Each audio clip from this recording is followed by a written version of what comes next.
Breaking news in the hunt for a suspect who allegedly shot and killed 4 Lakewood police officers over the weekend. KOMO 4 News has now confirmed overnight the suspect, Maurice Clemens, has been shot and killed. Thanks for being here this morning. I'm Mike Dardis, live in the KOMO 4 studios. And good morning. I'm Molly Shen, live in South Seattle. Breaking news, a 2-county chase, a head-on crash, and a Seattle Times van involved. If you're just waking up with us, we have been covering some breaking news for you all morning, and you are looking live at the scene here in Seattle at Spokane Street, just near the West Seattle Bridge. You can see Seattle fire crews spraying down a boat that was on fire, and a lot of foam there on the water, because not only did we have several fires, there was some fuel on the water that was reported to be on fire. Back to the breaking news out of the Philippines, where we're watching a very dramatic situation unfold. These are live pictures now of police who have stormed a bus. We want to get back to some breaking news we've been following this morning. An explosion, it could be felt for miles. It rocked Anacortes this morning. Take a look at this video. This is home video we got from a viewer of the blast this morning. Hey, this is some video that just came into the newsroom of one of the airlifts landing at Harborview. Rochelle, thank you. Right now to some breaking news. We're getting calls into the newsroom about people thinking they felt an earthquake, and we can confirm for you that yes, you did. Working for you. KOMO 4 News starts right now. Interstate shutdown. A 20-mile stretch of I-5 is closed near Chehalis, but there's some good news coming right up. Roadways blocked. This is the worst that I've seen in probably since the 1990s. Rivers overflowing, thousands evacuated. Look at all this logs and debris. Oh my goodness. It's a complete loss. Homes flooded. I'm Denise Whitaker in South Prairie. Stay tuned as we go with the homeowner inside her house for the very first time after all of this water and mud rushed in. And everyone is praying for a reprieve.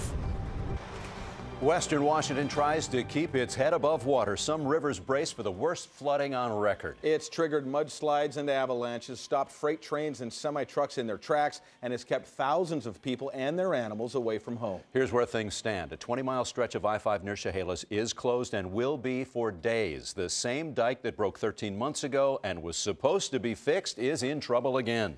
Snoqualmie and White Passes are closed. Stevens Pass opened just an hour ago after being closed for 2 days. Flood warnings are in effect for more than a dozen rivers. 44 shelters across the state have been opened, and more than 1,200 workers from the DOT, National Guard, and State Patrol are trying to open roads just as quickly as possible. We have a soaking wet army of reporters all across the Sound working for you. Some went to places that only a handful of people could even get to. We have Team 4 coverage tonight. We have sent a small army of reporters and photographers out. Candidates are anxiously awaiting results. We have a network of reporters with Dow Constantine and Susan Hutchison in the King County Executives race, and with Joe Malahan and Mike McGinn in the race for mayor of Seattle.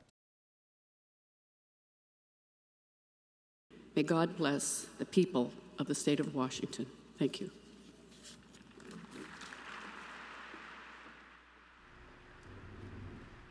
Governor Chris Gregoire paying her final tribute to the 4 fallen officers. And we are nearing the end of the ceremony, where the chaplain, Al Robbins, will come and give a benediction, and then there will be a 21 bell salute, and then the final radio call for the fallen officers, which will go unanswered, and then the removal of the 4 officers, and the families will leave.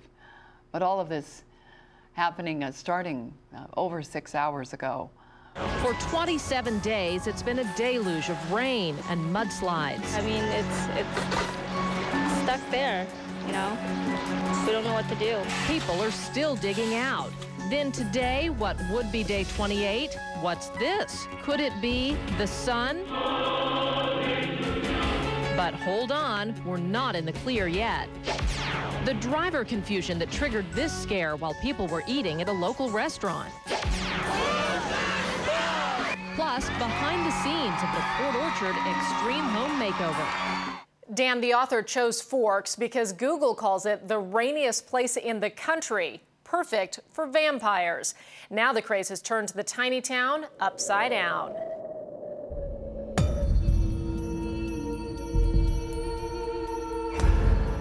Welcome to Forks.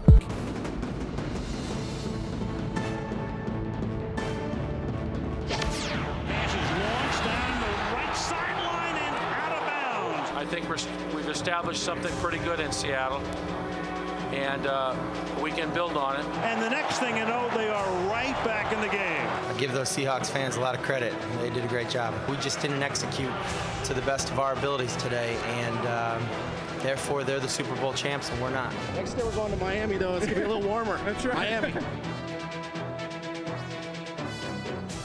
We're live inside Ford Field in Detroit with the sad news on Super Bowl 40. One of the 10 greatest video games of all time. As you know, the video gaming world keeps getting bigger and bigger and bigger. And with that in mind, here is that list from Game Informer magazine. What a frightening roller coaster of a week on Wall Street. Monday, a bankruptcy, a buyout for two major banks, and the Dow tanks. Tuesday, the feds bail out the country's biggest insurance company. The Dow creeps up. But on Wednesday, a nightmare and the Dow crashes.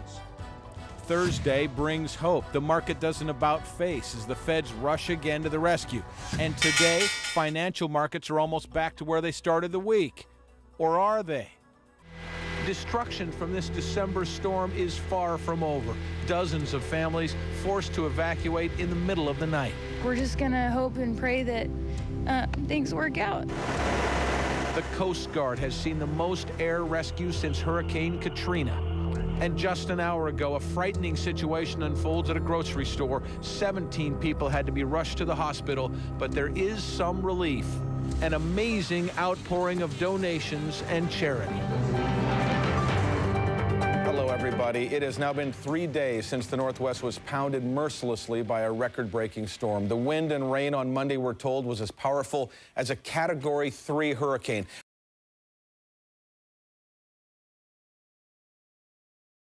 And one of our producers here at KOMO 4 News got so fed up that she launched a gas price challenge, a sort of one-woman war against the price of fuel.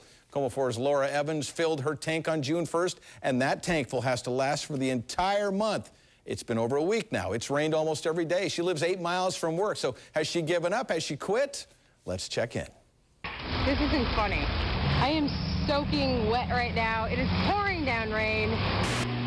More steady rain begins to roll on in here, but later in the day, more steady rain will begin to roll back in here. And we still have some showers in the area, some of which are a little bit on the heavy side. I'm soaking wet again. One of our producers here at KOMO 4 News got so fed up that she launched her own gas price challenge.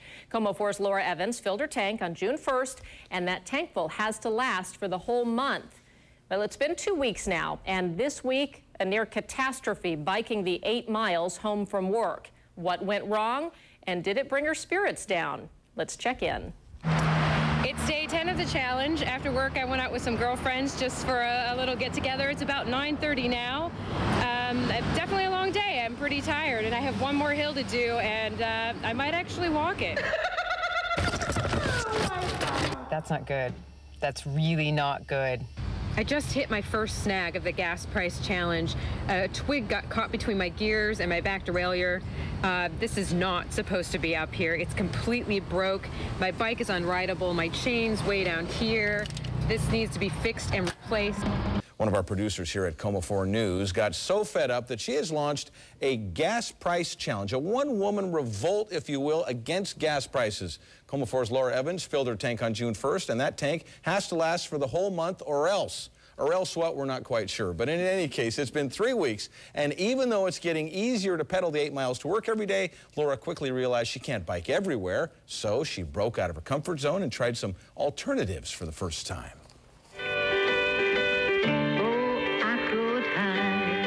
It's 2:47 in the morning. That's a.m. I'm on a different shift today because there's a producer on vacation, so I'm actually on my way to work. One of our news producers here at KOMO 4 News got so fed up with gas prices, she launched a self-imposed gas price challenge. That was back on June 1st. Today was her last day. Laura's had a lot of bumps in the ride this month. She also had a lot of victories. So how did she do? Did she really go a whole month on just one tank of gas? Let's check in. I'll definitely make it home. It's just gonna be close. I'm almost out of gas. But I don't know, that's pretty low. Any moment, I'm gonna make it! Woo!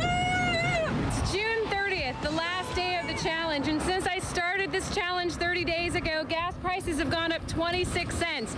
I used an entire tank of gas, but I didn't run out. I biked an amazing 396 miles. I carpooled, I used a water taxi, I went on the bus. I also tested my own abilities, much to my own shock. I weighed myself before this whole challenge started, and yes, I did lose weight, a whole whopping 5 pounds. And I also proved that you can go a month on just one tank of gas and not give up everything that you love.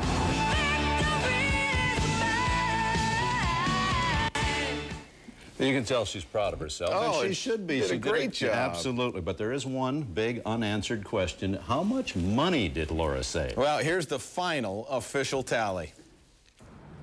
Laura did some calculations, and had she driven everywhere this month, she would have used about 3 tanks of gas.